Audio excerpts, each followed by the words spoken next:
If you are new to the channel, then subscribe the channel and press the bell icon for further notification. Okay students, let's welcome you to lecture 21 of this series. So the first one that we are starting with, that is the simple impedance relay or the impedance relay, that is SIR. It is the simplest distance relay. The relay senses the voltage and the current at the relay location via CTFET. That you know, that's the main idea behind the distance relay. So you can see the diagram. They say in the old diagram, there are two buses, A and B buses. There are three fault scenario I have considered. That is one fault 1, that is internal, that is at the bus FB, at the bus B, that is the reach. From here to here is the reach. That means you are setting your relay at the line impedance of this line. Suppose this line is ZL, so you are setting Z set is equal to ZL. And one fault we have considered external, that is outside it reach. So as per these three faults, there are three impedance, Z1, Z2, Z3. You can see Z1 is up to this much, section is Z1. This is your Z2, which is nothing but your ZL, and this is your Z3. We have considered metallic fault till now. So we'll see for metallic fault what will be the case. Now for fault F1, what will be my VR equation?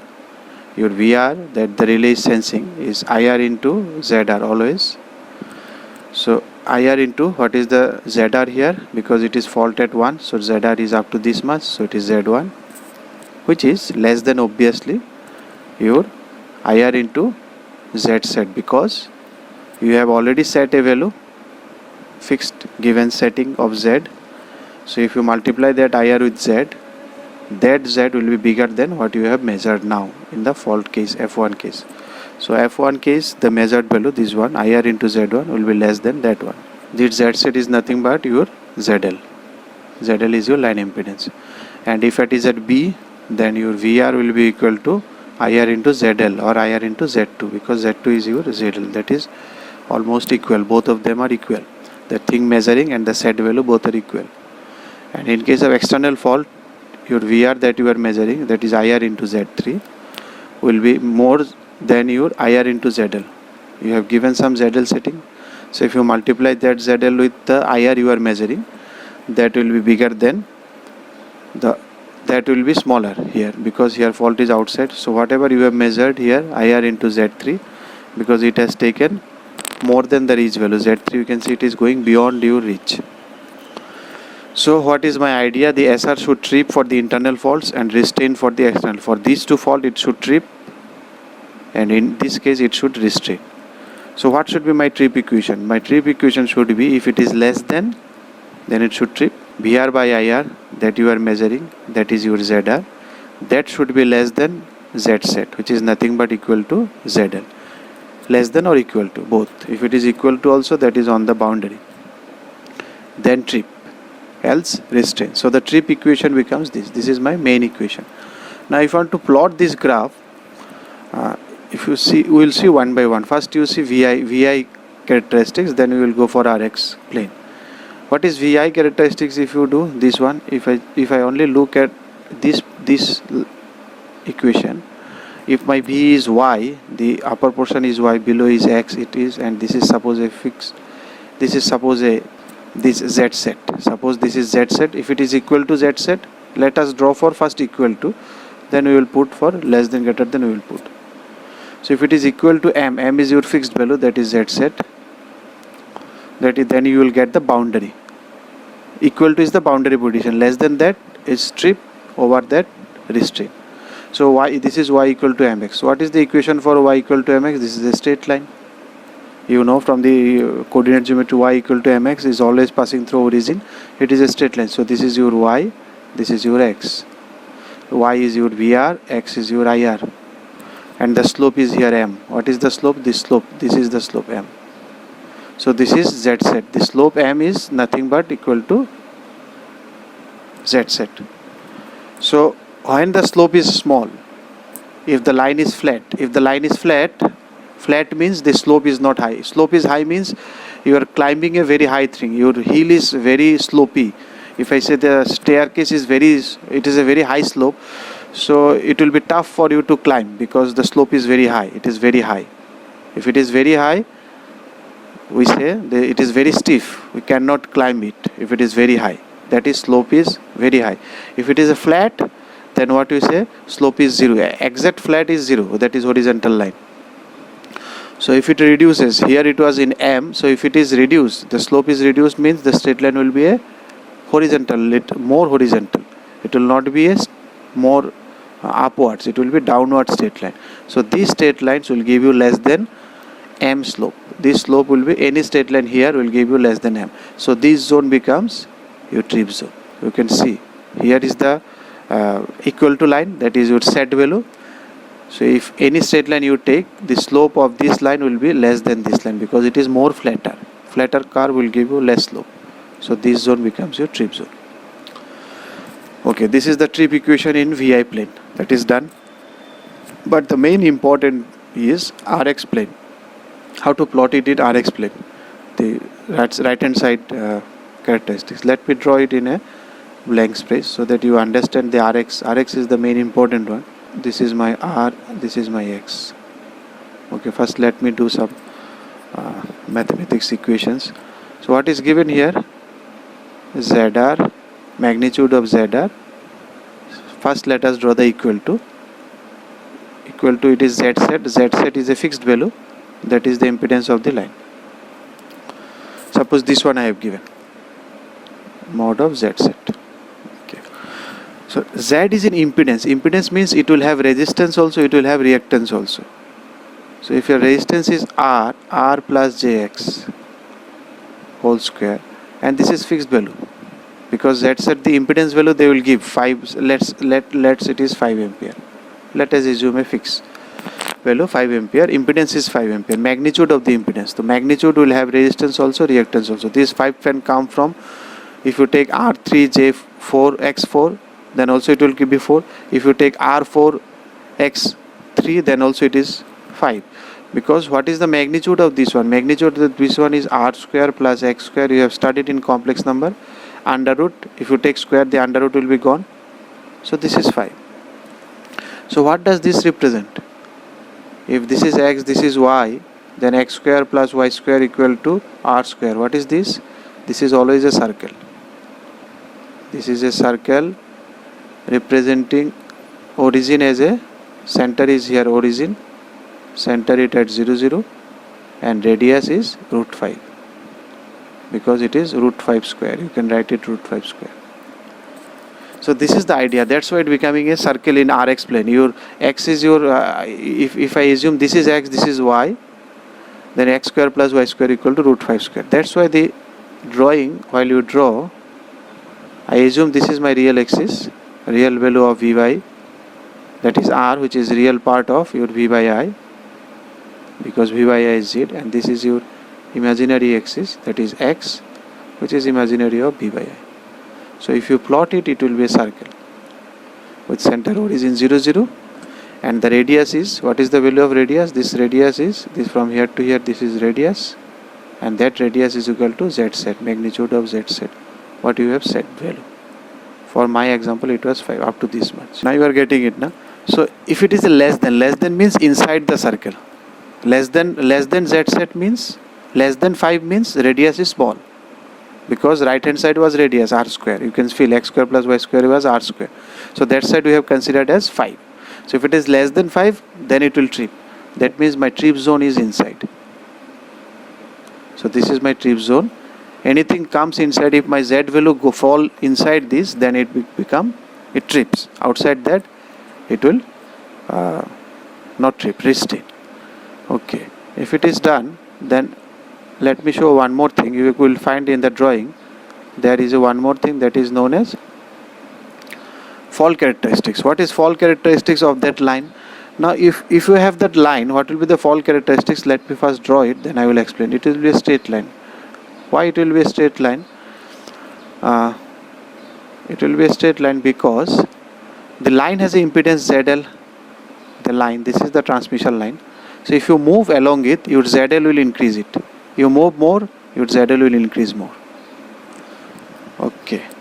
And what is the that is fixed. In this line if you move, what changes? Your omega L changes and R changes, and the ratio between these two is remains same.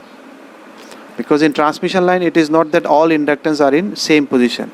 If you move inch by inch, if you move meter by meter, your inductance is also per meter, resistance is also per meter, because these are all distributed parameters. These are not lumped. These are not at a, like your experiment you are doing one resistor, one inductor. It is not. Along the line, if you move, your resistance will also move, inductance will also move. But the ratio remains same. So as the ratio remains same, the angle of that one, that remains same, because tan theta is equal to omega L by R. What is in transmission line? Transmission line ZL is equal to transmission line resistance plus transmission line inductance. So these two keep on increasing with the length. So your ZL increases, but the ratio remains same, because if you take tan theta of this one, this is omega L by RL. So this remains same. So this theta is nothing but your transmission line, or if I take the load factor, you can say line factor, the transmission line impedance, that you can draw impedance triangle of transmission line. This is your theta, this is ZL, this is your RL, this is your omega L. So this is that theta. And in transmission line, because transmission line is mostly reactive, inductance is small, we generally try to make it as small as possible so that less drops occurs. So transmission line mostly inductive. Because it is inductive, that's why when they draw the fault characteristics in RX plane, they give a straight line which is this straight line, not this. They don't give this straight line, because here R is more, X is less, and here you can see R is less but X is more. So it is a more flat curve. It is a more towards straight, towards X. It will incline toward in reactance. It is going towards the reactance, not toward resistance. So that's why the fault characteristics is a straight line. So if you draw the relay characteristics and fault characteristics together, so this will be the fault characteristics. This line represents the fault characteristics of the transmission line. Now what does this represent? This point represents your F2 fault position, that is your B position. Because B position, what is the impedance? So what is this fault impedance I was talking about? As we move along the transmission line, this is I move from here to here, so my transmission impedance will be this much. If I move little bit more, so impedance will go more. If I move little bit more, because my R is also increasing, X is also increasing, so I am moving in this line. So as you move in the transmission line, you are moving in this line. Okay, so that's why in the drawing, this position is your extreme position, that is B, that is your reach position. That's what it will be equal to your, that is your setting value ZL. So inside that is your inside fault F1, and outside that is your F2. Or this is B1, you can say this is B1 position, this is B2 position. So that's the all about your fault characteristics. That's what I want to mention in that. So it is drawn there, you can see here. This is drawn here, you can see here. This one, this is your operating characteristics, this is your fault characteristics, this is your theta L, that is the angle. You can see tan inverse omega L by R. This line is known as the characteristics, fault characteristics of the line. Inside is strip, outside is restraint. So I want to go for a little bit more in RX plane. That's why I've taken a simple example. This is not for your notes on, this is just to take an hypothetical situation, so that you understand why your forward faults trip is lie on the first quadrant, your reverse fault lie on the third quadrant in RX plane. How you will understand this one? Suppose a simple example I have taken. My V is 100 volt. It is mostly always the load current is always inductive mostly. So that's why considering inductive 10 ampere, and your theta I have assumed 30 degree. So your voltage is 100 angle 0 and current is 10 angle minus 30, minus because it is lagging. So this is forward fault. This is in forward power flow. So if the power flow in reverse direction, then the angle I dash will change with the direction. So new I dash will be this. So this theta becomes theta dash. So new angle will be this. You can write it minus 210. You can go, because this is 180 plus 30, so 210. Or you can go from this side also, that is 150. You can, if you go this side, then it is positive, because angle is anti-clockwise positive and clockwise it is negative. Now if you calculate Z in both the cases, in forward also in reverse also. Forward it will be this one 100 by 10 angle minus 30, because it is only magnitude they are talking about. Suppose my so it is coming 10. Suppose 20 is my ZL. I have considered what is the Z set value, 20. So because 10 is less than 20, so it will trip. Okay. Now in the reverse case, what will be it will be 100 angle 10 divided by same 10, and magnitude remains same, but the direction is different now. So the angle is minus 210, but it is magnitude, so you will take only magnitude, which is 10, which is still less than 20. Okay, both these cases are less than 20, but the thing is that in one case it is coming here, in one case it is coming here. Normal operation comes here and reverse power flow comes here in first and third quadrant. So how this quadrant change, let us, now you can see, so it will operate for both this, for both normal also, both for reverse power flow also it will operate. So if you see this one, so the SIR, so this is very important. So your simple impedance relay does not have any directional properties, because it is stripping for your normal operation also, it is stripping for your backward fault also. Forward fault also, forward is normal, and backward fault means in the reverse power flow also it is operating. Whatever direction power current flows, if your Z is below than Z below, then it is 0, magnitude of Z. Now if you see the normal operation, this is the normal operation, 10 angle minus 30. So what is Z? Z is 10 angle 30. So if you take, what is 10 angle 30? Where do you think 10 angle 30 will lie? If you draw 10 angle 30, it will lie here, because this is 30 degree, positive 30. Or you can think of in terms of cos and sin also. 10 30 means 10 cos 30, 10 sin 30. So cos 30 is also positive, sin 30 is also positive. So you will get both positive, that is in first quadrant. In first quadrant your R and X both positive. Normally we take lagging power, that is up to 90 we are taking, that's why it is always positive. It can, if you think of capacitive load, then it will be 0 to 90. In that case this angle will be minus 30, in that case your X will be negative. So this is your normal load, normal lagging. If your capacitive load, then it is normal, second quadrant is normal, capacitive, but we are not talking about second and fourth, because this doesn't come in normal operation. Normal operation is always lagging load. Okay, now what will happen in reverse? In reverse, now you can see it is 10 angle 0, it is 10 angle minus 210, or 210 you can also write, or you can write 150 also. So it is 10 angle 150, sorry, this is 10 angle minus 150. So there will be minus, because it will go upside, upside will be minus. So you make it a correction, it will be minus 150. So if you put it now, both cos will be negative, your sin will be negative, because minus will come out and sin 150 will be positive below, but minus will come out, so both will be negative. You can, if you can draw also, what is 10 angle 150? Minus 150 means you will go this direction 150 you will reach here. Or if you take minus 200, then if it is good ups down, then it is plus 200. So you already reached in third quadrant. So you can see the third quadrant will give you the reverse power flow. So that's very important to understand, that in RX plane, normal, if you consider lagging, then this is my forward, this is my reverse. If you consider capacitive load, then this becomes forward, this becomes reverse for capacitive. But we are not going to that, because mostly our transmission line or all our loads are inductive, always inductive. If you like the video, then press the like button and please give your valuable comments in the comment section.